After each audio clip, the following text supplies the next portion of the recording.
வணக்கம்.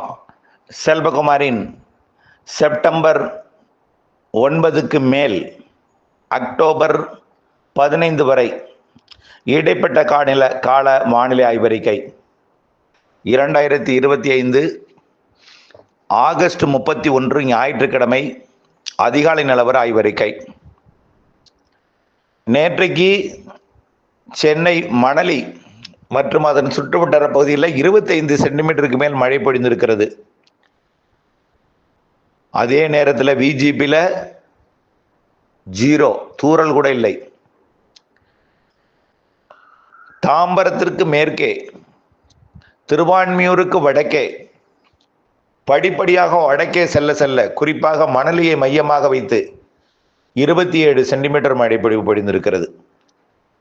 இப்படித்தான் குறிப்பிட்ட இடங்களில் குவித்தது மழை, குவிக்கும் மழை. அதாவது கடலூர், விழுப்புரம், புதுச்சேரி வழியாக நுழையக்கூடிய தெற்கு காற்று நிகழ்வு வட இந்திய நிலப்பகுதிகளில் நீடித்து கொண்டிருந்த காரணத்தினாலே புதுச்சேரி, விழுப்புரம் வழியாக நுழைந்த காற்று, செங்கல்பட்டு மாவட்ட கடலோர வழியாக நுழைந்த காற்று குளிர்வித்து, எதிர்த்து, தேக்கி வெப்ப நீராவியை தடுத்து தொடர்ந்து ஒரே இடத்துல கொட்டி இருக்கிறது சில மணி நேரங்களாக. இப்படிப்பட்ட மழைப்பொழிவுகள் தான் வரக்கூடிய மழை காலங்களிலே, வரக்கூடிய செப்டம்பர், அக்டோபர், நவம்பர், டிசம்பர், ஜனவரியில் இருக்கும்.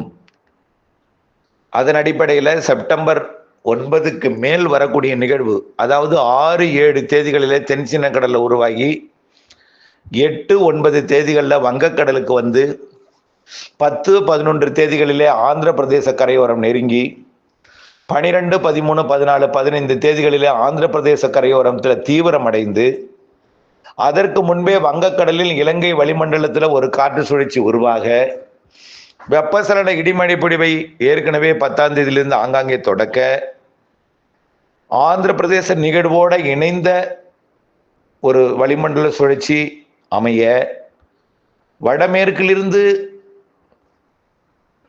வரக்கூடிய காற்றையும் கடலிலிருந்து ஏற்றக்கூடிய வெப்ப நீராவியையும் மேற்கிலிருந்து வரக்கூடிய வெப்ப நீராவியையும் குளிர்விக்கும் விதமாக தென் மாநிலங்கள் அமையும் என்று எதிர்பார்க்கப்படுகிறது. அதற்கு முன்பு 1, 2 தேதிகளில் ஆந்திர பிரதேச கரைக்கு வரும் நிகழ்வு ஒன்று, வடக்கு ஆந்திர பிரதேசம், தெலுங்கானா